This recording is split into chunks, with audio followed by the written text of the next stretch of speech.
உங்க லைஃப்ல இப்போ ஆண்டவர் இந்த தருணங்கள் உங்களுக்கு கொடுக்கிறார் என்று சொல்லி நினைக்கிறேன். உங்க லைஃப்ல எந்த விஷயங்களும் உங்க கவனத்தை ஈர்த்து கொண்டு இருக்கிறது என்று சொல்லி பாருங்க. அதுதான் அல்டிமேட் என்று சொல்லி நினைக்கிறீங்க பாருங்க. யார் அல்டிமேட் என்று சொல்லி நினைக்கிறீங்க பாருங்க. if you are living like that, dependent on some of the things and thinking that is everything, then that is a warning for us. ஒரு வீடியோ கொஞ்ச நேரம், இன்னொரு வீடியோ கொஞ்ச நேரம், இன்னொரு வீடியோ கொஞ்ச நேரம், இப்படி பல கொஞ்சம் வீடியோக்கெல்லாம் போட்டு நம்ம மனசை சிதறடிக்கிறாங்க. நம்ம அன்றாட வாழ்க்கையில் கூட நம்மளால ஒரு விஷயத்தை இன்னைக்கு 30 செகண்ட்ஸ் மேலே கவனமாக அதை பேச முடியல, அதை கவனித்து செய்ய முடியலையா? கன்சிஸ்டன்சி இல்லை. A scattered mind can never be content by anything.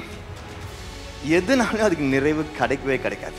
இன்னைக்கு உலகத்தில் எத்தனையோ விஷயங்கள் நம்மை சுற்றி இருக்கலாம், எத்தனையோ பேர் நம்மை சுற்றி இருக்கலாம்.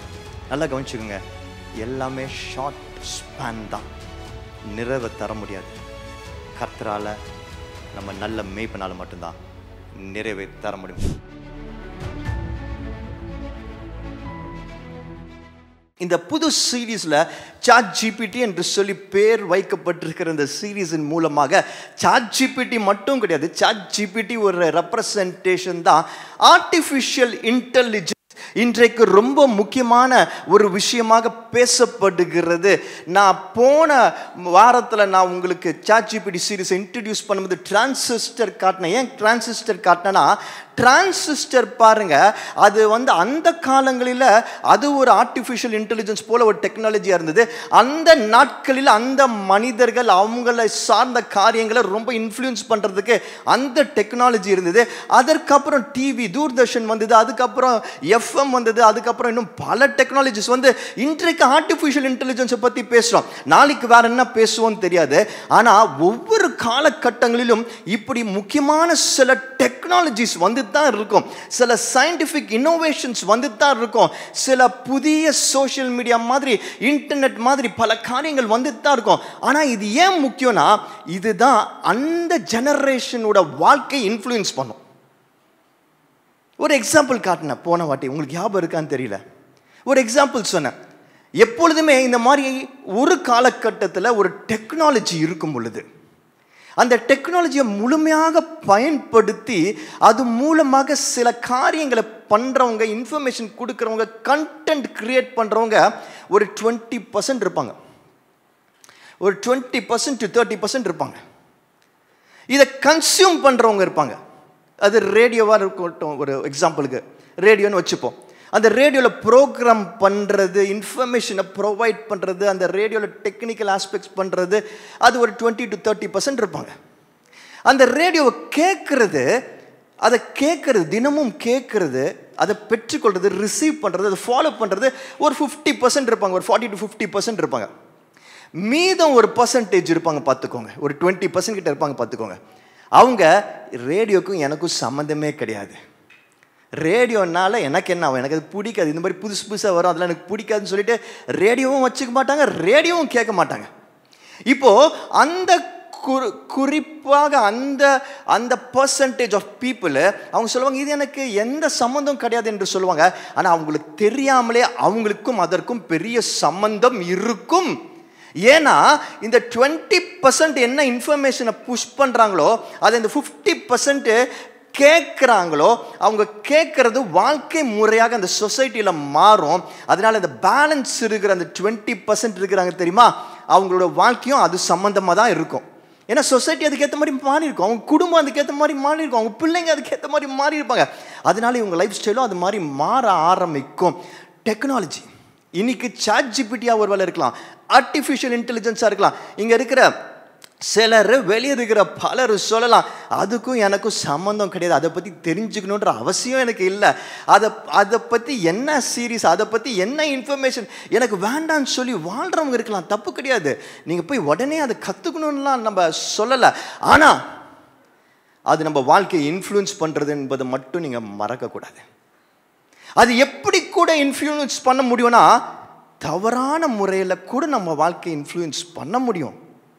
அதனால் இது என்ன என்பதை நம்ம தெரிஞ்சுக்கணும், எப்படி இது செயல்படுகிறது என்பதை புரிஞ்சுக்கணும். இதன் மூலமாக கர்த்தர் என்ன செய்ய முடியும், பிசாசு என்ன செய்கிறான் என்பதையும் நம்ம புரிந்து கொள்வது ரொம்ப ரொம்ப முக்கியமாக இருக்கிறது. எனக்கு பிரியமானவர்களே, இன்னைக்கு உலகத்தில் இன்னைக்கு இருக்கிற டெக்னாலஜி, இந்த ஆர்டிஃபிஷியல் இன்டெலிஜென்ஸ், இது எந்த அளவுக்கு ஒரு பாதிப்பை உண்டு பண்ணுது என்று சொல்கிறேன். அதன் மூலமாக நிறைய நல்ல விஷயங்கள் இருக்கிறது, அதை பயன்படுத்தக்கூடாது என்று சொல்ல வரவே இல்லை. பட் இந்த காலகட்டத்தில் இருக்கிற அந்த ஆர்டிஃபிஷியல் இன்டெலிஜென்ஸ் என்ன செய்யுதுன்னா, ஒரு டாக்குமெண்ட்ரி ஒன்று பார்த்துட்டு இருந்தேன் கொஞ்ச நாளைக்கு முன்னாடி. இந்த டாக்குமெண்ட்ரியில் இப்படிப்பட்ட இன்டர்நெட் டெக்னாலஜிஸ் பற்றி ஒரு டாக்குமெண்ட்ரி பண்ணியிருக்கிறாங்க. இன்றைக்கி இருக்கிற டெக்னாலஜிஸ், பல டெக்னாலஜிஸ் இருக்குது, பல ஆப்ஸ் இருக்குது, அதை பற்றி ஒரு டாக்குமெண்ட்ரி பண்ணியிருக்கிறாங்க. அது அந்த டாக்குமெண்ட்ரியில் ஒரு பொண்ணு பேசுகிறான். நிறைய பேர் பேசுகிறாங்க, அதில் ஒரு பொண்ணு பேசுகிறது எனக்கு கவர்ந்துச்சு. ஏன்னா அந்த பொண்ணு என்ன பண்ணுறா, அந்த டாக்குமெண்ட்ரி எடுக்கிறாங்க லைவ், அவள் வீட்டில் ஒரு காட்சியை படமாக்குறாங்க. அவள் காலையில் எந்திரிச்சு அவள் படிக்கிறதுக்கு அந்த சாட் ஜிபிடியை பயன்படுத்துகிறா. அந்த சாட் ஜிபிடி கிட்ட சில கொஸ்டின்ஸ் கேட்குறா, படிப்பு சம்மந்தமாக. சாட் ஜிபிடி ஆன்சர்ஸ் கொடுக்குது. உடனே அவள் நோட்ஸ் எழுதுறா, அதெல்லாம் கேப்சர் பண்ணுறாங்க. அதுக்கப்புறம் அவள் வீட்டிலேருந்து வெளியே போகிறதுக்கு முன்னாடி இன்னைக்கு கிளைமேட் எப்படி இருக்கும்னு சொல்லி சாட் ஜிபிடி கிட்ட கேட்குறா. சாட் ஜிபிடி சொல்லுது, இன்னைக்கு கொஞ்சம் மழை வர மாதிரி இருக்கும் அப்படின்னு சொல்லுது. உடனே இவ கொடைலாம் எடுத்து வச்சு கொடை எடுத்துகிட்டு போகிறான். அதே மாதிரி ஈவினிங் வரா, சில காரியங்களை சாட் ஜிபிடி கிட்ட பேசுகிறா. அந்த சாட் ஜிபிடி சில பதில்கள் சொல்லுது, அதன்படி செய்கிறான். ஆனால் இரவு நேரத்தில் ஒரு காரியத்தை செய்கிறா. அதை பார்க்கும்போது எனக்கு ரொம்ப வேதனை ஆயிடுச்சு. அந்த சாட் ஜிபிடி கிட்ட போயிட்டு அவள் பேசுகிறான். ஐம் ஃபீலிங் வெரி அப்செட் அப்படின்றா. நான் ரொம்ப அப்செட்டாக இருக்கிறேன், நான் ரொம்ப லோன்லியாக இருக்கிறேன் அப்படின்னு அந்த சாட் ஜிபிடி கிட்டே பேசுகிறான். அந்த சாட் ஜிபிடியும் சில பதில்களை கொடுக்குது. அவளுக்கு சில யூடியூப் சைட்ஸ், என்டர்டெயின்மெண்ட் சைட்ஸை த்ரோ பண்ணுது ChatGPT. Watch these songs, you will feel better, watch this movie, you will feel better அப்படின்னு சொல்லிட்டு பதிலை கொடுக்குது. இது என்னை கவர்ந்துச்சு. நான் உடனே திரும்பி அதை ப்ளே பண்ணி பார்த்தேன். அவள் ஃபேஸில் ஒரு சோகம் இருந்தது, ஒரு ஒரு விரக்தி தெரிஞ்சுது. And she was speaking to ChatGPT. அதுக்கப்புறம் அவகிட்ட அந்த இன்டர்வியூ பண்ணுறாங்க. டாக்குமெண்ட்ரிலாம் பார்த்தீங்கன்னா இந்த மாதிரி சில காட்சிகள் காட்டுவாங்க, அப்புறம் இன்டர்வியூ பண்ணுவாங்க, அந்த பீப்புள் பேசுவாங்க. அவர்கிட்ட இன்டர்வியூ பண்ணும்போது சாட் ஜிபிடி எப்படி உங்களுக்கு ஹெல்ப்ஃபுல்லாக இருக்கணும் பொழுது அவள் நிறைய விஷயங்கள் சொல்கிறா. அதில் ஒரு விஷயம் சொல்கிறா, ChatGPT is my companion. அதான் என்னோட நண்பன், என்னோட எல்லா மூடியும் நான் அதுக்கிட்ட பேசுவேன், நான் சும்மா ஷேர் பண்ணுவேன். அப்போ அந்த இன்டர்வியூ பண்ணுறவர் கேட்குறாரு, அதுக்கு நீங்கள் பேசுகிறது கேட்குமா? உடனே அவள் சொல்கிறா, எனக்கு அதெல்லாம் தெரியாது, ஆனால் அது கூட பேசும்பொழுது எனக்கு ஒரு ஒரு நிறைவு இருக்குது அப்படின்ற அந்த வார்த்தையை யூஸ் பண்ணுறா. I was so broken when I saw that. நம்ம எல்லாருக்குமே தெரியும், கண்டிப்பாக அந்த சாட் ஜிபிடியால் அவளுக்கு நிறைவு தரவே முடியாது. அது ஒரு மெஷின். பல விஷயங்கள் ஏற்கனவே அதுக்குள்ளே கொடுக்கப்பட்டிருக்கிற, அதுக்குள்ளே ஸ்டோர் பண்ணப்பட்டிருக்கிற ஆன்சர்ஸை வச்சு கொஞ்சம் ஸ்மார்ட்டாக நம்ம என்ன காரியங்களை பேசுவோம், பார்ப்போம், கேட்போம் என்பதை அது புரிந்து கொண்டு, அது சென்ஸ் பண்ணி அதற்கான பதில்களை அது கேப்சர் பண்ணி அனுப்புது. அதால் ஒரு கம்பெனின்னு ஆக முடியாது, அதால் ஒரு நிறைவு தர முடியாது. ஆனால் இன்னைக்கு இது ஒரு டேஞ்சரஸ் ட்ரெண்டு. நிறைய இடங்களில் நிறையா பிள்ளைங்க, வாலிபங்க, பெரியவங்கெல்லாம் இப்படி தான் பேசிட்டு இருக்கிறாங்க மெஷின் கிட்ட. அவங்களோட ஃபீலிங்ஸை கொட்டிட்டு இருக்கிறாங்க. ஐம் டெல்லிங் யூ, நமக்கு நிறைவை ஒருத்தரால் மட்டும்தான் தர முடியும். அது என் மேய்ப்பரால் மட்டும்தான் தர முடியும். The Lord is my shepherd. கர்த்தரே என் மேய்ப்பராய் இருக்கிறார். என் தேவைகள் எல்லாவற்றையும் அவர் மட்டும்தான் அறிந்திருக்கிறார். அவரால் மட்டும்தான் பதில் சொல்ல முடியும். நான் போன வாரமே சொன்னேன், இது வெறும் சாட் ஜிபிடி பற்றிய காரியம் மட்டும் அல்ல. சாட் ஜிபிடி போல இன்றைக்கு உலகத்தில் நமக்கு பல ஆல்டர்னேட் காரியங்களை பிசாசு வைத்திருக்கிறான். நான் போன வாரமே சொன்னேன், எல்லாமே நன்மைக்காக கர்த்தர் படைத்தார். அவர் படைத்தது எல்லாவற்றையும் பார்த்து நன்றாக இருக்கிறது என்று சொன்னார். Everything was good according to God. But பிசாசு என்ன பண்ணா, அந்த நன்மையான காரியங்களை அவன் கொஞ்சம் கொஞ்சமாக அவன் பக்கம் திருப்பி அவனுக்கு ஏதுவாக மாற்றி அதன் மூலமாக கர்த்தர் படைத்தவைகளை எல்லாரும் வர்ஷிப் பண்ணுன்னு அவன் ஏமாற்றி கொண்டிருக்கிறான். கர்த்தர் என்ன செய்கிறாரு, அவர் படைத்த, அவர் அனுமதித்த நன்மையான காரியங்களை கொண்டு நம் வாழ்க்கையில் அதை ஒரு வேலையாளாக, கூலியாளாக, ஒரு ஹையர்ட் சர்வெண்ட்டாக பல காரணங்களுக்கு, காரியங்களுக்கு, தேவைகளுக்கு உதவி செய்கிறதுக்கு, நமக்கு ஹெல்ப் பண்ணுறதுக்கு, நமக்கு சப்போர்ட் பண்ணுறதுக்கு, இவைகள் எல்லாவற்றையும் எல்லாரையும், மனிதர்கள் உட்பட எல்லாரையும் வைத்திருக்கிறாரு, including the technology of today. ஆனால் அந்த எல்லாவற்றையும் நாம் பயன்படுத்தும் பொழுது அதில் இருக்கிற நன்மைகளை பெற்றுக்கொள்ளும் பொழுது நம் தேவனை ஆராதிக்க வேண்டும். ஏன்னா அதை பயன்படுத்தும் போது நமக்கு என்ன தெரிகிறது என்றால், இதை என் வாழ்க்கையில் அனுமதித்து இதன் மூலமாக கர்த்தர் எனக்கு பதில்களையும் தேவைகளையும் கொடுக்கிறாரே, கர்த்தர் என் தேவைகளை சொல்லி அவர் என் மேய்ப்பராக இருக்கிறார் என்று சொல்லி அவரை ஆராதிக்கிறோம். பார்த்தீங்களா, அதுதான் சரி. ஆனா பிசாசு என்ன செய்யறான், இந்த காரியங்கள் எல்லாவற்றையும் அவன் ஹைஜாக் பண்ணி கண்ட்ரோல் பண்ணி அந்த மனிதர்களையும் அந்த விஷயங்களையும் அவன் நம் வாழ்க்கையில இது ஒரு இன்றியமையாத ஒரு விஷயம், அல்டிமேட் விஷயம் என்று சொல்லி நம்மை அப்படியே அதை நோக்கி அதுல முழுசா அடிக்ட் ஆகிற மாதிரி வச்சு, அதுதான் எல்லாம் என்று சொல்லி நினைக்க வச்சு அவைகளை ஆராதிக்க செய்றான். பிசாசோட டெக்னிக் இதுதான். அவனை பார்க்கவே மாட்டோம், அந்த பாம்பை தான் பார்ப்போம். பாம்பு மூலமா வந்த பிசாசை ஏவல் பார்க்கல, பாம்பை தான் பார்த்தாங்க. அந்த பாம்பை தான் பார்ப்போம், அந்த மனிதர்களை தான் பார்ப்போம், அந்த காரியங்களை தான் பார்ப்போம். அவைகள் தான் நமக்கு ரொம்ப முக்கியம்னு மாறிடும். அவைகளை நம்ம ஆராதிக்க ஆரம்பிச்சோம். அதான் பிசாசுக்கு வேணும். That's a strategy. இன்றைக்கு இந்த காலை நேரத்தில் I want to tell you, I want to warn you, I want to give this signal to you. இதை உங்களுக்கு சொல்ல ஆசைப்படுறேன். உங்கள் வாழ்க்கையில் இன்றைக்கு அப்படி சில விஷயங்களும், அப்படி சில பொருட்களும், அப்படி சில டெக்னாலஜியும், அப்படி சில மனிதர்களும் இருந்தாங்கன்னா, இவங்க தான் எல்லாமே எனக்கு, இது இல்லைன்னா எனக்கு அவ்வளோதான் என்று சொல்லி நீங்கள் நினைக்கும்படி செய்தால் அது பிசாசின் காரியம் என்பதை புரிந்து கொள்ளுங்க.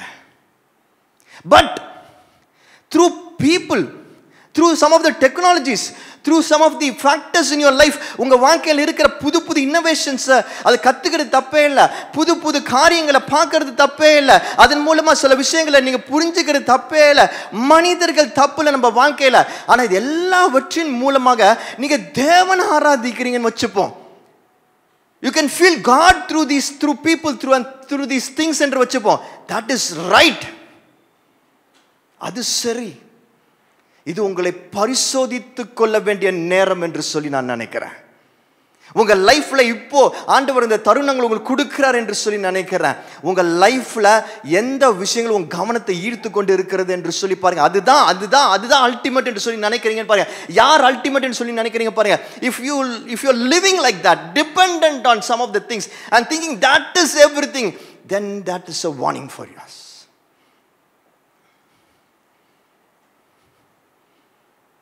We need to understand, கர்த்தர் மட்டும்தான் மேய்ப்பராக இருக்க முடியும். அவர் அனுமதித்திருக்கிற காரியங்களும் மனிதர்களும் என் வாழ்க்கையில் நன்மையாக இருப்பார்கள் என்று சொல்லி நிறைவை அவர் மட்டும்தான் தர முடியும். கண்டென்ட்மெண்ட் அவர்கிட்டருந்து மட்டும்தான் வரும். இந்த விஷயங்களும் இந்த மனிதர்களும் எனக்கு கண்டென்ட்மெண்ட் கொடுக்க முடியாது, நிறைவை கொடுக்க முடியாது. அவங்க மூலமாக சில விஷயங்கள் நடக்கலாம், ஆனால் நிறைவை கர்த்தர் மட்டும்தான் தருவார். ஹல்லேலூயா, ஹல்லேலூயா.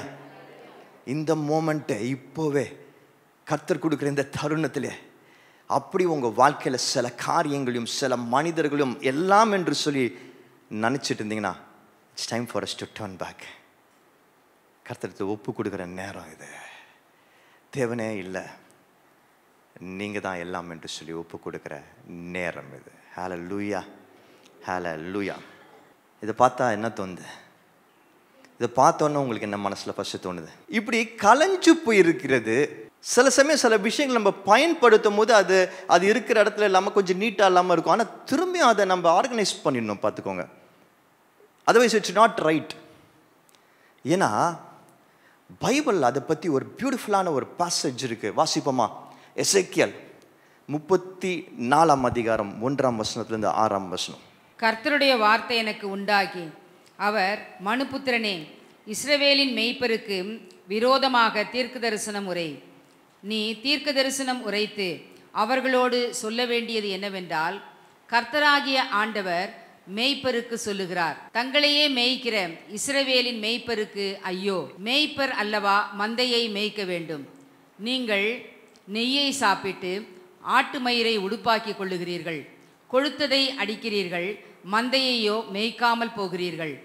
நீங்கள் பலவீனமானவைகளை பலப்படுத்தாமலும் நசல் கொண்டவைகளை குணமாக்காமலும் எலும்பு முறிந்தவையை காயம் கட்டாமலும் துரத்துண்டவைகளை திரும்பி கொண்டு வராமலும் காணாமற் போனவைகளை தேடாமலும் போய் பலாத்காரமும் கடூரமாய் அவைகளை ஆண்டீர்கள்.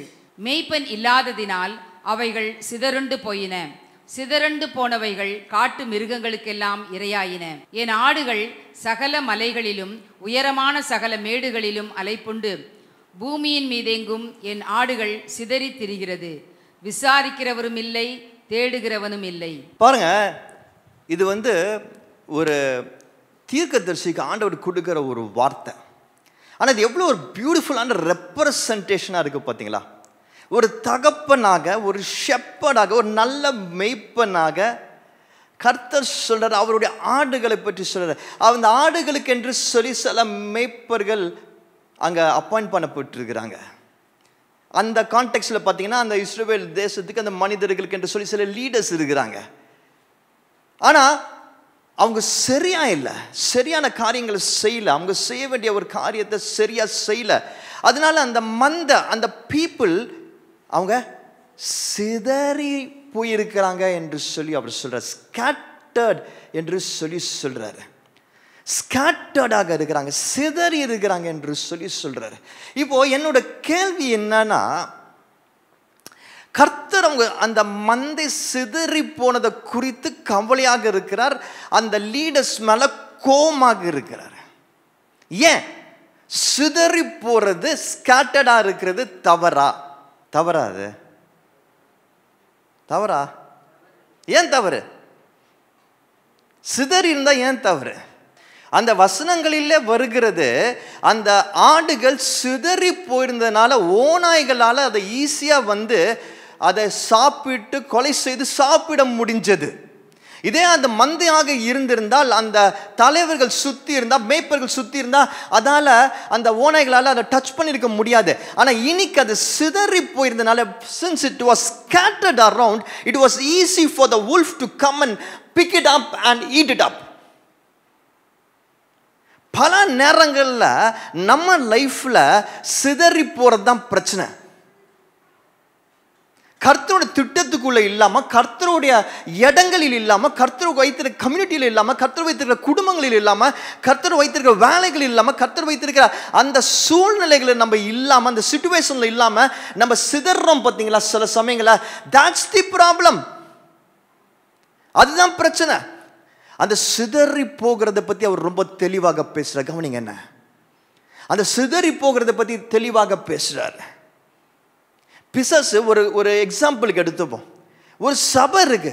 அந்த சபையில் பார்த்தீங்கன்னா நிறைய பேர் வருவாங்க, போவாங்க. அது போறவங்க ஒரு சர்வேல சொல்லுது, நான் சொல்லலை, பல நேரங்களில் ஒரு சர்ச்சை விட்டு அவங்க விலகி போகிறது கோபத்தில் போவாங்களாம். ஏதோ ஒரு கோபம், அவங்க கோபம் நியாயமாக கூட இருக்கலாம். ஆனால் கர்த்தர் வைத்திருக்கிற இடத்துலேருந்து விலகி போகிறது தவறு. அந்த கோபத்தை உண்டு பண்ணினது யாரு? பிசாசு. அந்த கோபம் வர செய்தது யாரு? பிசாசு. ஏன்னா சிதறணும் என்று சொல்லி, ஏன்னா சிதறினால்தான் ஓநாய்களால் அவைகளை சாப்பிட முடியும் என்று சொல்லி. கர்த்தர் உங்களுக்கு வைத்திருக்கிற இடத்துலேருந்து எந்த காரணத்தை கொண்டு சிதறி போகாதீங்க. அந்த இடம் உங்களுக்கு பிடிச்ச மாதிரி இருக்கோ, உங்களை கவனிக்கிற இடமா இருக்கோ, இல்லாட்டி உங்களுக்கு சாதகமாக இருக்கோ இல்லையோ, நான் சொல்றது அந்த நீங்க சிதறி போறதுக்கான காரணங்கள் பல உண்டு.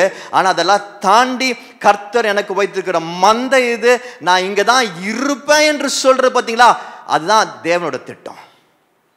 அப்படி நீங்க நிற்கும் பொழுது, இருக்கும் பொழுது தேவ பிரசன்னம் உங்களை காத்துக்கொள்ளும்.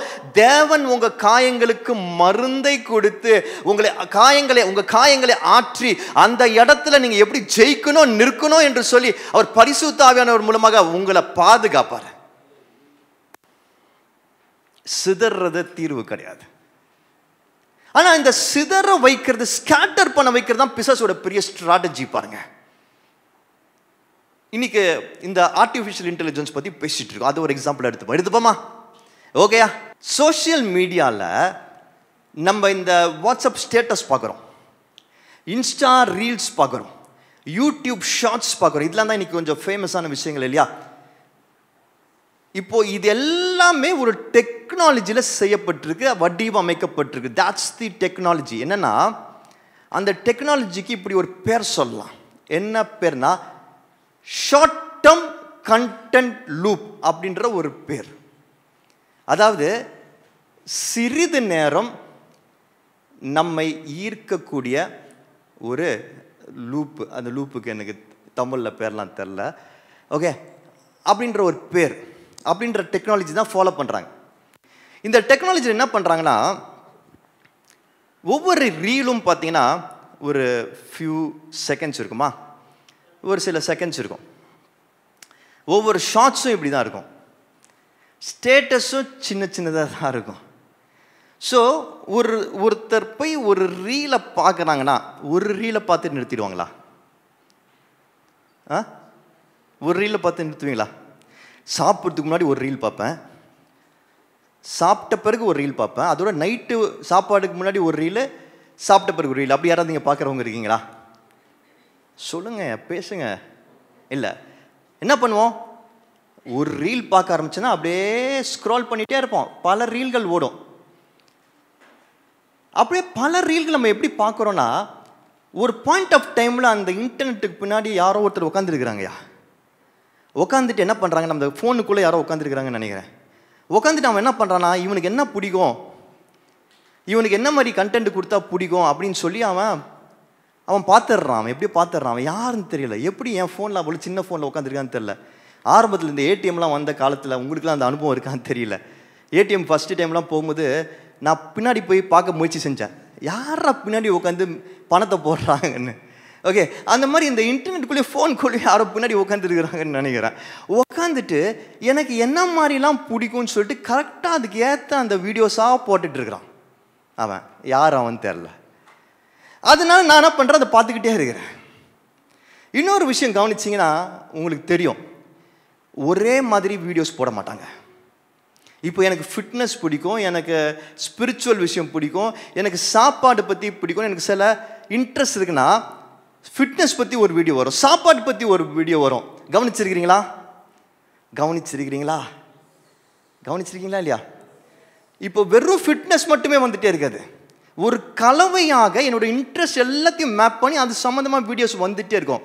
அந்த இன்டர்நெட்டுக்குள்ளே உட்காந்துருக்கான் பார்த்தீங்களா, அவன் என்ன பண்ணுறான், இவனை ஒரு வீடியோ போட்டிருந்தா கூட இவனுக்கு போர் அடிச்சிடும். இவனுடைய எல்லா இன்ட்ரெஸ்டையும் மேப் பண்ணி கலவையாக மாற்றி போட்டு இவன் டோப்பமைன் நம்ம மைண்டுக்குள்ளே, நம்ம பாடிக்குள்ளே ஒரு ஹார்மோன் இருக்குது, அதை எப்படியாவது எங்கேஜ் பண்ணி அதை கொஞ்சம் இன்ட்ரெஸ்ட் ஆக்கி விட்டணும்னு சொல்லிட்டு இதை பண்ணுறான். ஸோ நம்மள என்ன பண்ணுறோம், போட்டு பார்த்துக்கிட்டே இருக்கிறோம். யூஸ்வலாக வீட்டிலலாம் திட்டுவாங்க, அந்த ரீல்ஸ் எல்லாம் ஏன் எவ்வளோ நேரம் உட்காந்து பார்த்துட்டே இருக்கிற, அந்த ஒரு ரீல்ஸை எவ்வளோ நேரம் உன்னால் பார்க்க முடியும்? ஆக்சுவலாக தப்பு. ஒரு ரீலை பார்க்கல, ஒரு விஷயத்தை பார்க்கல, பல விஷயங்களை பார்த்துட்ருக்குறோம். நல்லா கவனிங்க, இம்பார்ட்டண்ட்டான பாயிண்ட்டு. இந்த டெக்னாலஜி என்ன தெரியுமா, ஷார்ட் அட்டென்ஷன் ஸ்பேன். கொஞ்ச நேரம் ஒரு வீடியோ, கொஞ்ச நேரம் இன்னொரு வீடியோ, கொஞ்ச நேரம் இன்னொரு வீடியோ, கொஞ்ச நேரம், இப்படி பல கொஞ்சம் வீடியோக்கள்லாம் போட்டு நம்ம மனசை சிதறடிக்கிறாங்க. ஏன் அவ்வளோ அட்டென்ஷன் நம்மளுக்கு கிராப் ஆகுதுன்னா, ஒரு விஷயத்தில் நம்ம மனசு நிற்க மாட்டேங்குது. நல்லா கவனிச்சுக்கோங்க. ஒரு வீடியோ ஒரு கண்டென்ட், அடுத்த வீடியோ ஒரு கண்டென்ட், அடுத்த வீடியோ ஒரு கண்டென்ட், டக்கு நம்ம மனசு இங்கேயும் அங்கேயும் சிதறனால நம்ம ஃபுல் கவனம் இது நம்ம மைண்டுக்குள்ள ஒரு விதமான டிஸார்டரையும், நம்ம மைண்டுக்குள்ள ஒரு விதமான டிஸ்டர்பன்ஸையும், ஒரு டிஸ்ஜாயிண்டட் ஒரு ஃபீலிங்கையும் கொடுத்து ஒரு ஸ்கேட்டர்ட் ஆகிடுது நம்ம மைண்டை. நம்ம இந்த ரீல்ஸ் பார்க்குற சமயத்தில் நம்ம மைண்டை ஒரு மைக்ரோஸ்கோப்புக்குள்ளேயோ, ஒரு எக்ஸ்ரே மிஷினுக்குள்ளேயோ, ஒரு ஸ்கேனிங் மிஷினுக்குள்ளேயோ வச்சோன்னா நம்ம மைண்ட் அங்கங்க இந்த பெட்ரூம் பார்த்தோம் தெரியுமா, அந்த மாதிரி தான் இருக்கும். நான் சொல்றது புரியலையா? ஓகே, இந்த ஸ்கேட்டர்டான அனுபவங்கள் என்ன ஆயிடுது, நம்மளோட பிரெயினை ரீவயர் பண்ணிடுது, பிரெயினையே மாற்றிடுது, பிரெயினோட தன்மையே மாற்றிடுது. இதனால நம்ம அன்றாட வாழ்க்கைக்குள்ளே கடந்து வரும்போது கூட நம்மளால் ஒரு விஷயத்தில் முழுமையாக கவனம் செலுத்த முடியல. நம்ம அன்றாட வாழ்க்கையில் கூட நம்மளால் ஒரு விஷயத்தை இன்றைக்கி 30 செகண்ட்ஸ் மேலே கவனமாக அதை பேச முடியல, அதை கவனித்து செய்ய முடியலையா? கன்சிஸ்டன்சி இல்லை. நம்மளை அறியாமலே நம்ம மாற்றப்பட்டிருக்கிறோம், மாறி இருக்கிறோம். we have changed so much, we have been changed. நம்மளை மாற்றி இருக்கிறாங்க. அந்த இன்டர்நெட்டுக்குள்ளே ஒருத்தன் உட்காந்துருக்கிறான் தெரியுமா, என் ஃபோனில் உங்கள் ஃபோன்லலாம் அவன் மாற்றிட்டான் நம்மளை. And this is dangerous. இன்னைக்கு யார்கிட்டயாவது ஒருத்தர்கிட்ட போய் பேசி பாருங்களேன், பேசி பாருங்க. நீங்கள் ஒரு விஷயத்த பேச ஆரம்பிப்பீங்க, ஒரு விஷயத்தை சொல்ல வரீங்க, அதுக்குள்ளே அவங்க 10 விஷயத்துக்கு போயிட்டு வந்துடுவாங்க. இல்லாட்டி நீங்கள் ஒரு 10 செகண்ட் பேசுறதுக்குள்ள அவங்க உங்களை 10 வாட்டி இன்டரப்ட் பண்ணிடுவாங்க. ஏன்னா we have become like that. Scattered, சிதறி இருக்கு. வெளியே நம்ம சிதறி போகிறத விடுங்க, நம்ம மனசு கண்ணா முன்னான்னு சிதறி இருக்குது. And it's not good. ஏன் தெரியுமா, சிதறி போன மனசுக்கு எதுனாலும் நிறைவு கிடைக்காது. A scattered mind can never be content by anything. எதுனாலும் அதுக்கு நிறைவு கிடைக்கவே கிடைக்காது. ஒருவேளை கொஞ்ச நாட்களாக எனக்கு எதுவுமே நிம்மதி தர மாட்டேங்குது, எதுவுமே எனக்கு முழுமை தர மாட்டேங்குது, எதுவுமே எனக்கு சந்தோஷம் கொடுக்க மாட்டேங்குது, என்ன நடந்தாலும் எனக்கு ஒரு வெறுமை இருக்குது நீங்கள் நினச்சிங்கன்னா அது காரணம் என்னன்னா நம்ம மனசு ஸ்கேட்டர்டாக இருக்குது. அதான் reason. I'll tell you the beautiful solution. அதே எசேக்கியேல் 34ஆம் அதிகாரம் 11ஆம் வசனத்திலிருந்து 16ஆம் வசனம் வரைக்கும் வாசிக்க கேட்போம். கர்த்தராகிய ஆண்டவர் சொல்லுகிறது என்னவென்றால், இதோ நானே என் ஆடுகளை விசாரித்து அவைகளை தேடி பார்ப்பேன். ஒரு மேய்ப்பன் சிதறுண்ட தன் ஆடுகளின் நடுவே இருக்கிற நாளில் தன் மந்தையை தேடி கொண்டிருக்கிறது போல, நான் என் ஆடுகளை தேடி மப்பும் மந்தாரமுமான நாளிலே அவைகள் சிதறுண்டு போன எல்லா இடங்களிலும் இருந்து அவைகளை தப்பி வர பண்ணி, அவைகளை ஜனங்களிடத்திலிருந்து புறப்படவும் தேசங்களிலிருந்து சேரவும் பண்ணி, அவைகளுடைய சுய தேசத்திலே அவைகளை கொண்டு வந்து இஸ்ரவேல் மலைகளின் மேலும் ஆறுகள் அண்டையிலும் தேசத்தின் சகல வாசஸ்தலங்களிலும் அவைகளை மேய்ப்பேன். அவைகளை நல்ல மேய்ச்சலிலே மேய்ப்பேன். இஸ்ரவேலுடைய உயர்ந்த மலைகளில் அவைகளுடைய தொழுவம் இருக்கும். அங்கே அவைகள் நல்ல தொழுவத்தில் படுத்துக்கொள்ளும். இஸ்ரவேலின் மலைகளின் மேல் நல்ல மேய்ச்சலை மேயும். என் ஆடுகளை நான் மேய்த்து அவைகளை நான் மடக்குவேன் என்று கர்த்தராகிய ஆண்டவர் சொல்லுகிறார். நான் காணாமல் போனதை தேடி துரத்துண்டதை திரும்ப கொண்டு வந்து, எலும்பு முறிந்ததை காயம் கட்டி நசல் கொண்டதை திடப்படுத்துவேன். நியாயத்துக்கு தக்கதாய் அவைகளை மேய்த்து புஷ்டியும் பலமும் உள்ளவைகளை அழிப்பேன். சிதறி போனதை எப்படி சரி செய்கிறார் என்றால், சிதறி போனதை எப்படி அவர் சரி செய்ய முடிகிறது என்றால், அவர் இவ்வளோ விஷயங்களை செய்து சேகரிக்கிறதை பார்க்க முடிகிறது. The scattered was set right by Jesus doing so many things, God doing so many things to gather. சிதறி போனதை சரி செய்வது ஒரு சாதாரண ஒரு ஃப்ராக்மெண்டட் ஷார்ட் ஸ்பேன் வேலை கிடையாது. ஈஸியாக கலைச்சு போட்டுடலாம். ஆனால் அதை அடுக்கிறதுக்கு, அது சரி பண்ணுறதுக்கு நேரம் எடுக்கும். அது டீப் ஒர்க். அது என்னது? Deep work. இன்னைக்கு இருக்கிற காலகட்டங்களில் மனிதர்களால் டீப்பாக ஒரு விஷயத்தை சிந்திக்கவும் முடியல, செயல்படுத்தவும் முடியல. எல்லாமே அங்கங்கே அப்படி இருக்கிறோம். ஆனால் கர்த்தர் நம்ம வாழ்க்கையில் செய்கிறது டீப் ஃபோக்கஸ்ட் ஒர்க். நேரம் எடுத்து செய்யணும். நல்லா கவனிச்சுக்கோங்க. இப்போ நான் சொல்கிறேன், நல்லா கவனிச்சுக்கோங்க. பைபிள் வாசிக்கிறதுக்கு எவ்வளோ நேரம் ஆகும்? ஒரு நாளில் உங்களுடைய ரெகுலர் பைபிள் ரீடிங்க்கு எவ்வளோ நேரம் ஆகும்? பைபிள் வாசித்து ஜெபிக்கிறதுக்கு எவ்வளோ நேரம் ஆகும்? 1 மினிட்டா? 1 hour? 30 செகண்ட்ஸில் நீங்கள் அதை பண்ண முடியுமா? ரீல்ஸ் பார்க்குற மாதிரி பண்ண முடியுமா? இன்ஸ்டா மாதிரி பண்ண முடியுமா? முடியாது. It's deep work, deep focused work. அதை உக்காந்து நிறுத்தி நிதானமாக கவனமாக அதை படிக்கணும். இன்னைக்கு இருக்கிற இந்த ஸ்கேட்டர்ட் காரியங்களுக்கு ஆப்போசிட்டான சொல்யூஷன் வந்து டீப்.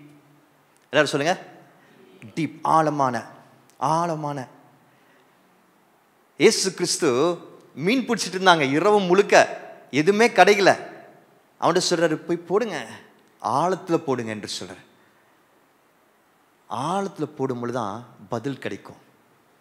ஆழத்தில் போடும்பொழுது தான் நிறைவு கிடைக்கும். நம்ம செய்ய வேண்டிய முக்கியமான காரியம் என்ன தெரியுமா? இன்றைக்கு சிதறி போயிருக்கிற நம்ம மனசை நம்ம திரும்பி ரீவயர் பண்ணணும். ரீவயருக்கு நம்ம போயிட்டு இன்ஸ்டாக்காரங்கிட்ட போயிட்டு, அப்பா நீ 30 செகண்ட்ஸ்லாம் போடாதப்பா ரீல்ஸு, இனிமேல் 1 hour ரீல்ஸ் போடு, நான் ப்ராக்டிஸ் பண்ணணும்னு சொல்லி அவனை கேட்க முடியாது, அவன் செய்ய மாட்டான்.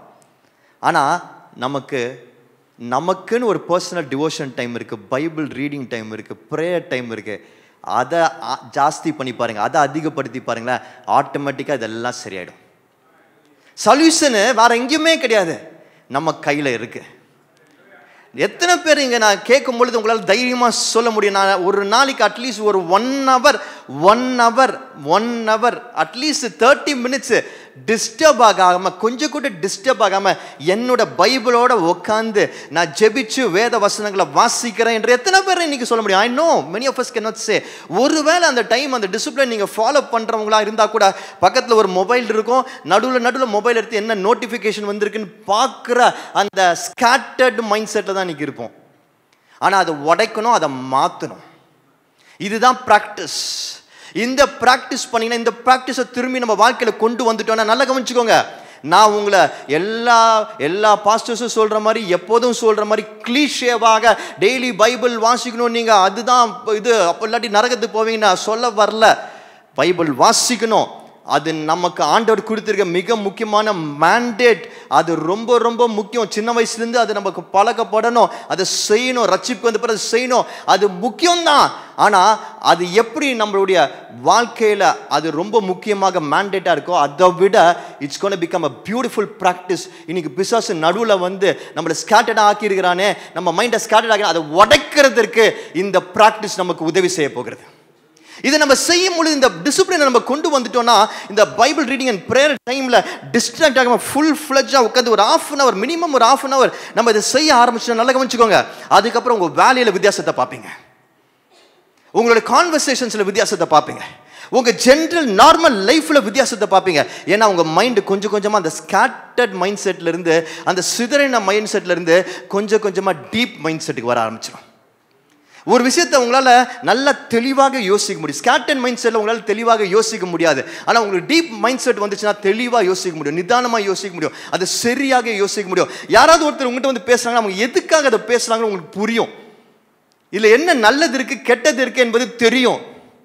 எது சரி எது சரியில்லை என்பது உங்களுக்கு தெளிவாக விளங்கும். டீப் மைண்ட் செட் இருக்கும்போது you will become a mature person. உங்கள் கம்பெனிஸ்லாம் உங்களை தேட ஆரம்பிச்சிருவாங்க, ரெஸ்பான்சிபிலிட்டிஸ் உங்களுக்கு கொடுக்க ஆரம்பிச்சிருவாங்க, பதவி உயர்வுகளுக்கு உங்களை ரெக்கமெண்ட் பண்ண ஆரம்பிச்சிருவாங்க. Because they know that you are a deep mindset person. தீர்வு இதுதான். This is the solution. இது மட்டும்தான் சொல்யூஷன். இன்னைக்கு ஒரு முக்கியமான பர்சன் இன்ட்ரடியூஸ் பண்ண போகிறேன். போன வாரம் யார் இன்ட்ரடியூஸ் பண்ணோம்? பொங்கல் இன்ட்ரடியூஸ் பண்ணோம். இன்னைக்கு சில்க் சாரீஸ் தெரியாதவங்க யாருமே இல்லை. போன வாரம் ஒரு எக்ஸாம்பிள் சொன்னேன். என்ன எக்ஸாம்பிள் சொன்னேன்னா, கல்யாணம் ஆகி போன உடனே அவங்க கல்யாணம் ஆகிற வரைக்கும் அவங்க அமைதியாக இருப்பாங்க. ஆனால் கல்யாணம் ஆகி போன உடனே அவங்க புது வீட்டில் எப்படியாவது சமையலை கற்றுக்கிட்டு பயங்கரமாக சமைப்பாங்க, நல்லா சமைப்பாங்க. காலையில் இருந்து நைட்டு வரைக்கும் சமைச்சிட்டு இருப்பாங்க, கணவருக்கு அப்புறம் பிள்ளைங்களுக்கு. ஆனால் அவங்க அம்மா வீட்டுக்கு லீவுக்கு வரும்போது ஒரு சின்ன தண்ணி கூட போய் எடுக்க மாட்டாங்க. அவங்க இருக்கிற இடத்துக்கு அம்மா எடுத்துகிட்டு வரணும். அதே மாதிரி அவங்க அம்மா கிட்ட அவங்க ஆசையாக அவங்களுக்கு பிடிச்ச ஏதாவது ஒரு உணவு இருக்குது, அது கண்டிப்பாக செஞ்சு கொடுங்கன்னு கேட்பாங்க. That's the shepherd's love. அதுதான் தேவனுடைய நமக்கு கொடுக்குற நிறைவு. அதே மாதிரி இந்த வாரம் இன்னொரு எக்ஸாம்பிள் வச்சுருக்கேன். நான் பார்த்தவைகள், நான் கேள்விப்பட்டவைகள். ஓகேயா? இந்த பெண்களுக்கு இன்னொரு நல்ல குணம் இருக்குது. அவங்க ட்ரெஸ் பண்ணும்போது எல்லா விதமான மாடர்ன் ட்ரெஸ்லேருந்து, அவங்களுக்கு பிடிச்ச ட்ரெஸ்லேருந்து எல்லாம் வாங்குவாங்க, எல்லாம் போடுவாங்க. ஆனால் அந்த பட்டு புடவை வந்தால் மட்டும், அந்த அம்மாவோட புடவையில் மட்டும்தான் ஒரு கண் இருக்கும். அது என்ன டெக்னாலஜின்னு எனக்கு தெரியல. அந்த அம்மா கிட்ட இருக்கிற ஒரு நல்ல பட்டு புடவை கட்டினா தான் ஏதோ ஒரு ஃபங்க்ஷனுக்கு போனால், ஏதோ ஒரு கல்யாணத்துக்கு போனால் அந்த அம்மாவோட பீரோவில் போய் அம்மா இந்த பட்டு புடவை கட்டிட்டு தரேன்னு சொல்லிக்க. இந்த அம்மாக்களும் இருக்கும் பார்த்தீங்களா, அவங்க ஏதாவது ஒரு புடவாங்கன்னா ஃபஸ்ட்டு பொண்ணு கட்டிக்கணும்னு ஆசைப்படுவாங்க. அதான் ஒரு ஷெப்பர்டோட லவ். இதெல்லாம் வந்து சொல்லி புரியாத சில விஷயங்கள். இதுக்கெல்லாம் நம்ம விளக்கம் கொடுக்கவே முடியாது, ஜஸ்டிஃபை பண்ணவே முடியாது, இது என்னென்னு ஆராய்ச்சி பண்ணவே முடியாது. ஆனால் ஷெப்பர்டோட அன்பும் அப்படிதான், அந்த நிறைவு அப்படிதான் நம்மளுக்கு கிடைக்கும்.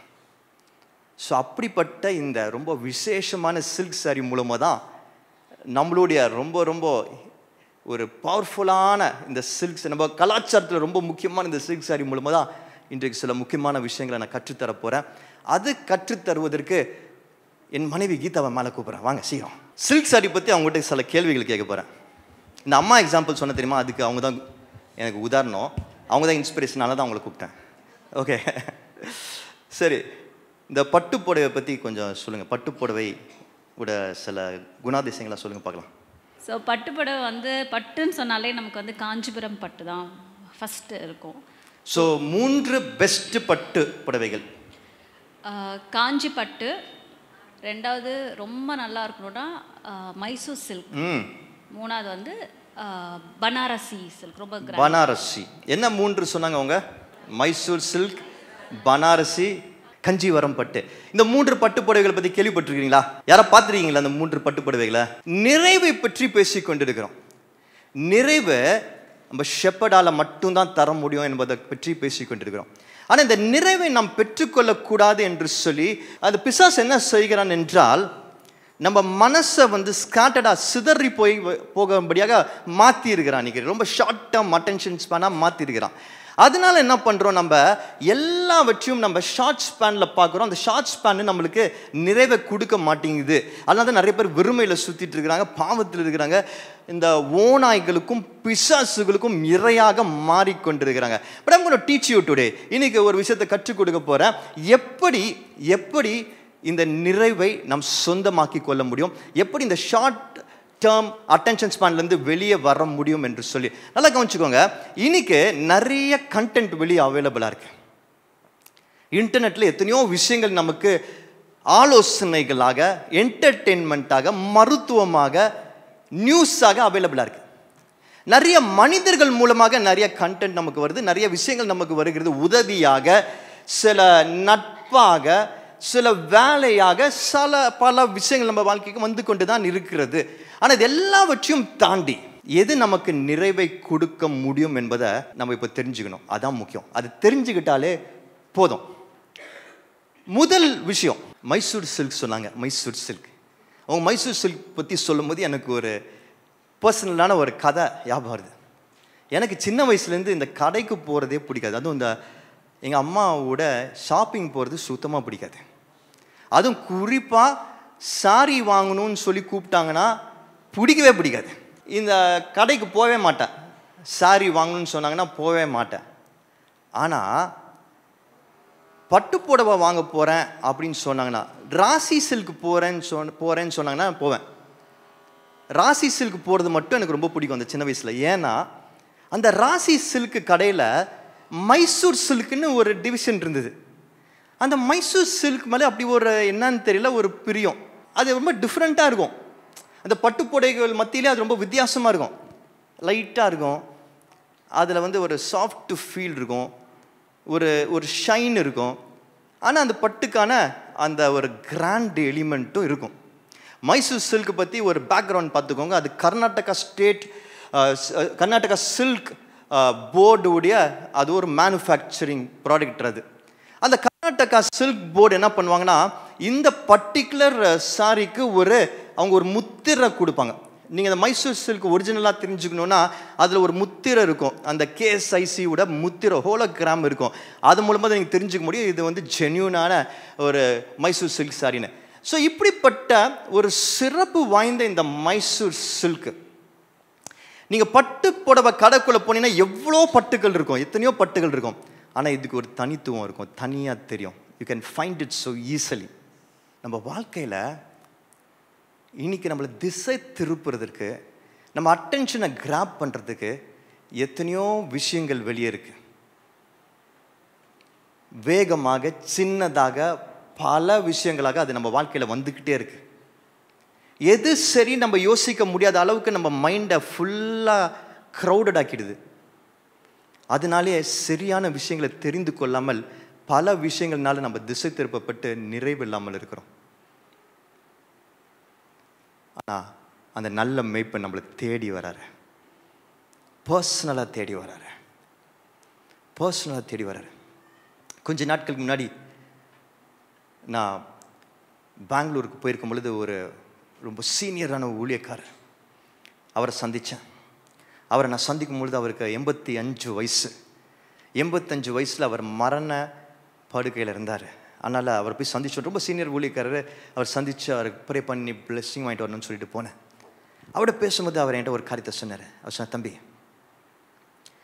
எனக்கு 50 வயசு இருக்கும் பொழுது நான் பயங்கர நோயில் இருந்தேன், நிறைய டிசீசஸ் எனக்கு இருந்தது, எனக்கு வாழ்க்கையை குறித்து எனக்கு பயம் இருந்தது, செத்து போயிடுவோன்ற ஒரு கலக்கம் இருந்துகிட்டே இருந்தது.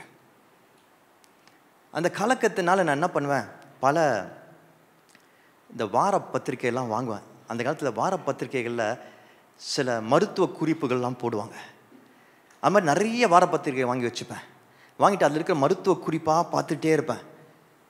இந்த இதுக்கு என்ன அரிசி சாப்பிடலாம், இதுக்கு என்ன ஆயுர்வேத மருந்து சாப்பிடலாம், இதுக்கு என்ன உணவு சாப்பிடலாம் அப்படின்னு சொல்லி நிறைய குறிப்பாக பார்த்து ஒன்று ஒன்றா ட்ரை பண்ணிகிட்டே இருப்பேன். நிறைய ட்ரை பண்ணுவேன்.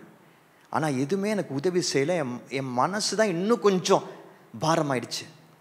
ஆனால் ஒரு நாள் அப்படி பார்த்துட்டே இருக்கும் பொழுது ஒரு பத்திரிகையில் ஒரு மூலையில், ரொம்ப மூலையில் சின்னதாக ஒருத்தர் அவரோட கம்பெனியோட அட்வர்டைஸ்மெண்ட் போட்டிருந்தார். ஒரு பாத்திர கடையோட அட்வர்டைஸ்மெண்ட் இருந்தது. அந்த அட்வர்டைஸ்மெண்ட்டில் ஒரு வசனம் இருந்தது. அந்த வசனம் இப்படியாக சொல்லிச்சு,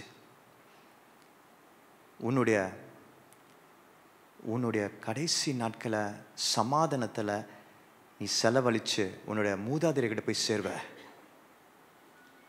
நீ நல்ல வயதான காலத்தில் அடக்கம் பண்ணப்படுவ அப்படின்னு அந்த வசனம் சொல்லிச்சு. அதை பார்த்தவொடனே எனக்குள்ள ஒரு தைரியம் வந்துடுச்சு, ஒரு விசுவாசம் வந்துடுச்சு. யாருக்கா தெரியுமா அந்த வசனம் என்னன்னு? ஹோம்ஒர்க். எனக்குள்ள விசுவாசம் வந்துடுச்சு. அந்த வசனத்தை நான் பிடிச்சிக்கிட்டேன்.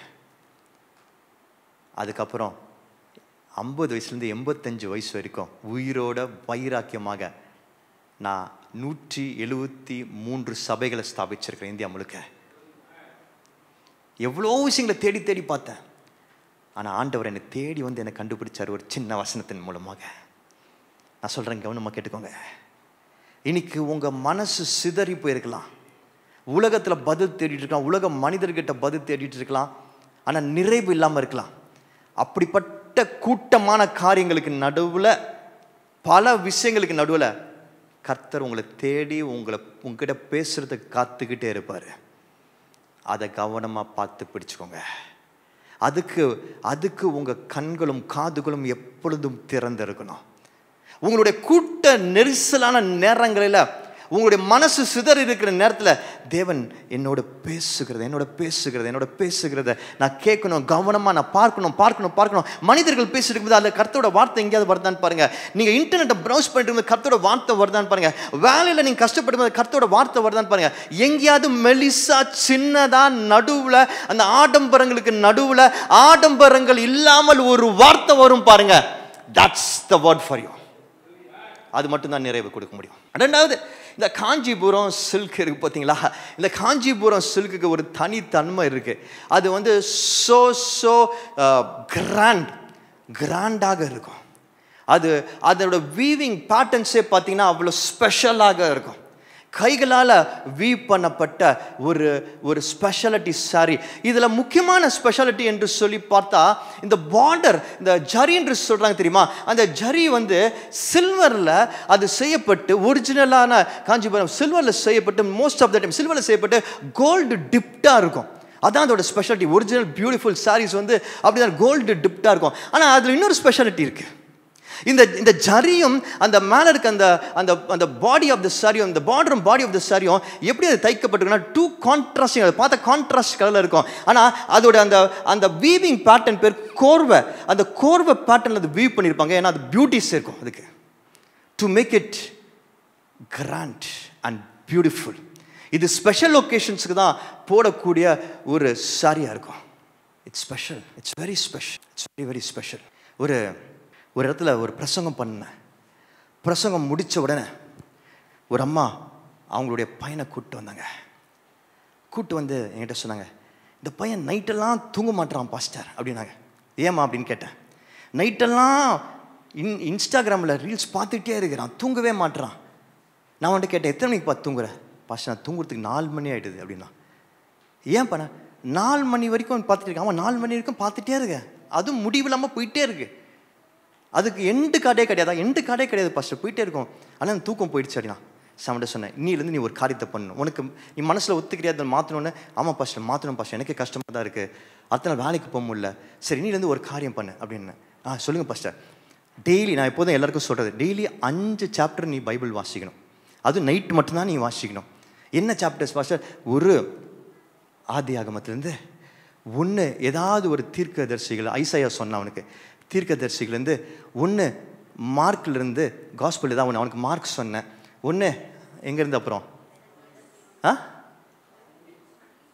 சங்கீதத்திலேருந்து ஒன்று, நீதிமொழிகள்லேருந்து இன்னொன்று, லெட்டர்ஸ்லேருந்து.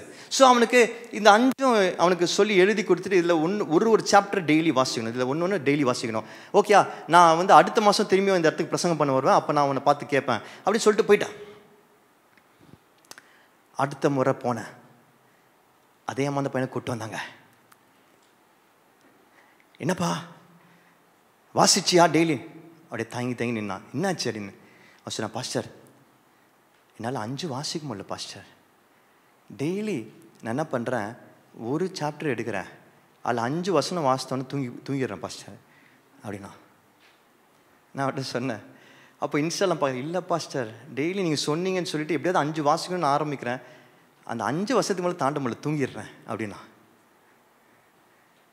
நான் அவன்கிட்ட சொன்னேன், இதான் பதில். நீ தூங்குறியோ முழிச்சிருக்கிறியோ, ஃபுல்லாக படிக்கலையோ, அந்த வார்த்தை அவ்வளோ நிறைவை உனக்கு கொடுக்குது. அதுக்கு மேலே உன்னால் முழிச்சிருக்க முடியல, தூக்கம் வருது. பல பேர் நம்ம சொல்கிறது உண்டு, பைபிளில் வாசித்தா தூக்கம் வருதுன்னு. ஆனால் இன்ஸ்டா பார்த்தா எனக்கு தூக்கம் வரல, வீடியோஸ் பார்த்தா தூக்கம் வரல, சினிமா பார்த்தா 3 ஹவர் ஃபுல்லாக பார்க்குறேன்னு. ஆனால் அதுக்கு பின்னாடி ஒரு பெரிய விஷயம் இருக்குது. கர்த்தரோட வார்த்தை அவ்வளோ நிறைவை நம்மளுக்கு கொடுத்துருது பாருங்க. ஒரு வார்த்தையாக இருந்தால் கூட, ஒரு லெட்டராக இருந்தால் கூட, யார் தூங்காமல் முழிச்சிருப்பா? எவனுக்கு நிறைவிலையோ அவன் தான் முழிச்சிருப்பான், எதையோ தேடிட்டே இருப்பான், மனசு அப்படியே அலைப்பாஞ்சிட்டே இருக்கும். தூக்கம் எப்போ வரும்? செட்டில்டாக இருக்கும்போது, பீஸ்ஃபுல்லாக இருக்கும் பொழுது, இதுக்கு மேலே எதுவும் வேணாம், இன்றைக்கி வேலைலாம் முடிஞ்சிடுச்சுப்பா, இந்த நாள் இதுக்கு மேலே எதுவும் கிடையாது அப்படின்ற ஒரு நிலைமை வரும்போது தான் தூக்கம் வரும். யாருக்கு தூக்கம் வராது? மைண்டில் ஏதாவது ஓடிட்டே இருக்கும், இன்றைக்கி அந்த இது முடிக்காமல் வந்துட்டோமே, இன்றைக்கி அது பண்ணலையே, அது இருக்கே இது இருக்கேன்றவங்க தான் தூக்கம் வராது. ஆனால் தூக்கம் வரவங்க நிறைவாக இருக்கிறவங்க. அவன்கிட்ட சொன்னேன், இந்த வார்த்தை மட்டும்தான் உனக்கு நிறைவாக கொடுக்க முடியும். அப்படியே சந்தோஷமாயிட்டான். பாருங்கள், இந்த வசனத்தை சொல்கிற மாதிரி அந்த மேய்ப்பன் என்ன பண்ணுறாரு, அவர் அந்த ஆண்டுகள்லாம் ஸ்கேட்டர் ஆயிடுச்சு. ஏன் ஸ்கேட்டர் ஆயிடுச்சுன்னா, உணவு கிடைக்காதனால தான், உணவை தேடி தான் அதெல்லாம் தனித்தனியாக போயிடுச்சு. ஏன்னா அந்த லீடர் சரியான உணவை கொடுக்கல. ஆனால் கர்த்தர் அந்த மேய்ப்பன் என்ன பண்ணுறாரு, எல்லாத்தையும் கூட்டிகிட்டு வந்து பெஸ்ட்டு உணவை கொடுக்குறாரு, ஃபில் பண்ணுறாரு, முழுமையாக்குறாரு. நல்லா கவனிச்சுக்கோங்க, எத்தனையோ கான்டென்ட் உங்களை சுற்றி இருக்கும், எத்தனையோ மனிதர்கள் இருப்பாங்க, எத்தனையோ விஷயங்கள் இருக்கும், அதில் எது உங்களுக்கு நிறைவை கொடுக்குதுன்னு பாருங்கள். உலகத்தின் காரியங்கள் நிறைவை கொடுக்காது, கர்த்தரோட விஷயங்கள் மட்டும்தான் நிறைவை கொடுக்கும். நிறைவு கொடுக்குற விஷயமா தேடுங்க. எது உங்களுக்கு நிறைவை கொடுக்குதோ அதான் தேடுங்க. சும்மா மைண்ட்லெஸ்ஸாக எல்லாத்தையும் கேட்டுட்டு இருக்காதீங்க, மைண்ட்லெஸ்ஸாக எல்லாத்தையும் பார்த்துட்டு இருக்காதீங்க, மைண்ட்லெஸ்ஸாக எல்லாத்தையும் செஞ்சுட்டு இருக்காதீங்க. எது உங்களுக்கு நிறைவை கொடுக்குதோ அதை மட்டும் செய்ய கற்றுக்கோங்க, அதை மட்டும் பேச கற்றுக்கோங்க, அதை மட்டும் கேட்க கற்றுக்கோங்க. உங்கள் லைஃப் கிராண்டாக மாறும், கர்த்தர் அப்படி மாற்றுவார். கடைசியாக பனாரசி சில்க், இதை பற்றி சொல்கிறதுக்கு எனக்கு எக்ஸாம்பிள் எதுவுமே கிடையாது, ஏன்னா அது அப்படின்னு ஒரு சில்க் இருக்குன்னு இப்போ தான் எனக்கு தெரியும். ஓகே, இந்த பனாரசி சில்கை பற்றி ஆனால் முக்கியமான விஷயம், நிறைய விஷயங்கள் இருக்குது. அது வந்து முகல் எம்பையருடைய ரெப்ரசன்டேஷனாக அதில் இருக்கிற அந்த டிசைன்ஸ்லாம் இருக்கும். Very very grand. வாரணாசியில் அது வியூ பண்ணப்படுகிறது. பனாரசி சில்கோட முக்கியமான ஒரு ஹைலைட் என்னென்னா, இந்த பனாரசி சில்கில் இருக்கிற இந்த வீவிங் பார்த்தீங்கன்னா, அந்த பட்டுக்கு மேலே எம்பாஸ்டாக இருக்கும். பனாரசி சில்கோட வீவிங்லாம் பார்த்தீங்கன்னா அந்த பட்டுக்கு மேலே எம்பாஸ்டாக இருக்கும், கொஞ்சம் மேலே இருக்கும் எல்லாமே. எல்லாமே எப்படி இருக்கும்? கொஞ்சம் மேலே இருக்கும். அந்த அந்த ஷெப்பர்ட் என்ன செய்கிறாருன்னா, அந்த ஷெப்பர்ட் செய்கிற காரியங்கள் பார்த்தீங்கன்னா, அவர் அவைகளை தேடி கண்டுபிடிச்சு கூட்டு வர்றாரு, அவங்களை நிறைவாக்குறாரு, அவங்க பிரச்சனையை சரி செய்கிறாரு. அவரால் மட்டும்தான் சரி செய்ய முடியும். எப்படி தெரியுமா? அவங்களுக்கு என்ன உடைக்கப்பட்டிருக்கோ, என்ன புரோக்கன் திங்ஸோ, அதை சரி செஞ்சு அதை முன்னேற வைக்க அவரால் மட்டும்தான் முடியும். உடைக்கப்பட்டதை சும்மா சாப்பாடு போட்டு மருந்து போட்டு அப்படியே விடுறது கிடையாது. இந்த காயங்கள் ஆறி திரும்பவும் எழுந்து ஓட அவரால் மட்டும்தான் செய்ய முடியும். அவரால் மட்டும்தான் அதை செய்ய முடியும். ஒரு வாலிப சகோதரன் ஒரு நாள் ஏஞ்சல் டிவி பண்ணிட்டு இருந்த காலங்களில், அந்த ப்ரோக்ராம் பண்ணிட்டு இருந்த காலங்களில் எனக்கு ஃபோன் பண்ணி சொன்னான், ஐயா எனக்கு ரொம்ப பிரச்சனை இருக்குது, சிகரெட் பிடிக்கிற பழக்கம் இருந்துகிட்டே இருக்குது, என்னால் அதை மாற்ற முடியல அப்படின்னு சொல்லிகிட்டே இருந்தான். நான் அவனுக்கு சொன்னேன், அது தப்பு, ஆண்டவர் அதை விருப்பப்படல அப்படின்னு சொல்லிகிட்டே இருந்தேன். அவன் சொன்ன எல்லா பாஸ்டரும் தான் சொல்கிறாங்க, இல்லை அது தப்பு தான்ப்பா அப்படின்னு சொல்லிகிட்டே இருந்தேன். அவன் என்ன பண்ணான், கொஞ்சம் நாட்கள் கழித்து அவன் எனக்கு கால் பண்ணான், ஐயா நான் சிகரெட் பிடிக்கிறத முழுக்க விட்டுட்டேன் ஐயா, அந்த பழக்கத்துலேருந்து நான் வெளியே வந்துட்டேன் ஐயா, எனக்கு ரொம்ப சந்தோஷமாயிடுச்சு. அதுக்கப்புறம் அவன் ஒரு ஊழியக்காரன் மாதிரி இருந்தான். ஒரு மீட்டிங்கில் என்னை சந்தித்து அவன் என்கிட்ட சாட்சிலாம் சொன்னான். அந்த மீட்டிங்கில் சாட்சி சொன்னான், ரொம்ப சந்தோஷமாக இருந்தது. ஆனால் சில மாதங்கள் கழித்து அவனை பார்த்தேன், அவன் ஊழியம் செய்கிறத விட்டுருந்தான். என்ன கேட்டான், அவன்கிட்ட என்னாச்சுன்னு, எனக்குள்ளே ரொம்ப குற்ற உணர்ச்சி இருக்குது, கில்ட்டி ஃபீலிங் இருக்குது, நான் ரொம்ப மோசமான நிலைமையில் இருக்கேன் அப்படின்னா. நான் சொன்னேன், ஏன் திரும்பி சிகரெட் பிடிக்க ஆரம்பிச்சிட்டியா அப்படின்னு. உடனே அவன் சொன்னான், இல்லையா சிகரெட் பிடிக்கல, ஆனால் ஆபாச விஷயங்களில் மூழ்கி போயிட்டேன் அப்படின்னா. அப்போ தான் அவன் கூட உட்கார்ந்து பேசும்போது இன்றைக்கி வரைக்கும் அது எனக்கு ஒரு பாடமாக இருக்குது. நான் ஒரு விஷயத்தை புரிஞ்சுக்கிட்டேன். அவன் சிகரெட் பிடிக்கிறது வெளிப்புறமாக அவனுக்கு ஒரு ஹேபிட். பார்த்துக்கோங்க, நிறைய நேரத்தில் பாஸ்டர்ஸாக லீடர்ஸாக நம்மளாம் சொல்கிறோம், அந்த சிகரெட் பிடிக்கிற தப்பு அப்படின்னு சொல்லி அவன் அது பாவம் என்று சொல்லி அவங்கள கட்டாயப்படுத்திட்டோம். அவங்களும் என்ன பண்ணுறாங்க, சரி இது தவறு, இந்த மாதிரி செய்யக்கூடாது என்று சொல்லிட்டு பாஸ்டர் பார்த்தா கோச்சுப்பார், பாஸ்டர் பார்த்தா திட்டுவார், யாராவது பார்த்தாங்க நான் இப்படி கிறிஸ்துவன் ஆகிட்டேன், யாராவது பார்த்தாங்கன்னா எனக்கு எவ்வளோ அசிங்கம் என்று சொல்லி அது வெளிப்புறமாக இருக்கிறனால அதை பண்ணாமல் அவங்க கண்ட்ரோல் பண்ணுறாங்க. என்ன பண்ணுறாங்க? கண்ட்ரோல் பண்ணுறாங்க அந்த பழக்கத்தை. ஆனால் உள்ள அது இன்னும் இருக்குது, வேற விதத்தில் அந்த பாவத்தின் காரணம் இன்னும் உள்ளே இருக்கு, அது வேற விதத்தில் வெளியே வருது. இவன் தவறான படங்களை பார்க்க ஆரம்பிச்சான், ஆபாச படங்களை பார்க்க ஆரம்பிச்சான். ஏன்னா அது யாருக்குமே தெரியாதுல்ல, சிகரெட் பிடிக்கும் போது எல்லாருக்கும் தெரிஞ்சிடும், இது யாருக்குமே தெரியாது. ஸோ அந்த பழக்கத்தில் அதை அவன் வெளிப்படுத்த ஆரம்பித்தான். அதே இன்னைக்கு அவனை மோசமாக்கிடுச்சு. அப்போ தான் நான் புரிஞ்சுக்கிட்டேன், ஒருத்தரை கூப்பிட்டு அவரை கண்டுபிடிச்சு அவருக்கு சாப்பாடு போட்டு அவர் காயங்களை ஆற்றுறது மட்டும் ஊழியம் கிடையாது, அவங்கள முன்னேற வைக்கணும், அடுத்த கட்டங்களுக்கு போக வைக்கணும். அவர்கள் பிரச்சனைகள்லேருந்து முழுமையான விடுதலை வந்து அவங்க அதிலிருந்து வெளியே வந்து அவங்க முன்னேறி செல்றதற்கு நம்ம என்ன முயற்சி எடுக்கிறோம் என்பதை அப்போ தான் நான் உணர ஆரம்பித்தேன். அதை தான் கர்த்தர் செய்கிறாரு, முன்னேற வைக்கிறார். அவங்க இருந்த நிலைமையில் அப்படியே விடலை, சரி பண்ணிட்டப்பா உனக்கு ஒரு வார்த்தை கொடுத்தேன். ஆனால் தான் சண்டே சர்மன்ஸில் இங்கே நம்ம வந்து சும்மா உங்களுக்கு மோட்டிவேஷனல் வார்த்தைகளும் சில ப்ராஃபஸி வார்த்தைகளும் சொல்லி அனுப்புறதுல விருப்பம் இல்லை. கற்றுக்கொள்ள வேண்டும். நீங்கள் நாளைக்கே இன்னைக்கே வீட்டுக்கு போய் பின்பற்றுகிற காரியங்களை கற்றுக்கொள்ள வேண்டும். அதுதான் வேத புஸ்தகம் நம்மளுக்கு பல பொக்கிஷங்களாக வைத்திருக்கு. அதை செய்ய வேண்டும் என்பது தான் கர்த்தர் நமக்கு வைத்திருக்கிற திட்டம். முன்னேற செய்கிறார். உங்களை சுற்றி நிறைய கண்டென்ட் இருக்கலாம், நிறைய மனிதர்கள் இருக்கலாம், நிறைய விஷயங்களை நீங்கள் கேள்விப்படலாம். ஆனால் எந்த விஷயங்கள் உங்களை முன்னேற வைக்கிறது என்பதை பாருங்கள். யார் உங்களோட கூட்டம், உங்கள் நண்பர்கள் மத்தியில் எந்த நண்பர்களோட நீங்கள் பழகும்போது, நேரம் செலவழிக்கும் போது அந்த நண்பர் கூட்டமோ அந்த நண்பரும் உங்களை முன்னேற செய்கிறாங்க, நல்ல வழியில் முன்னேற செய்கிறாங்க என்று பாருங்கள்.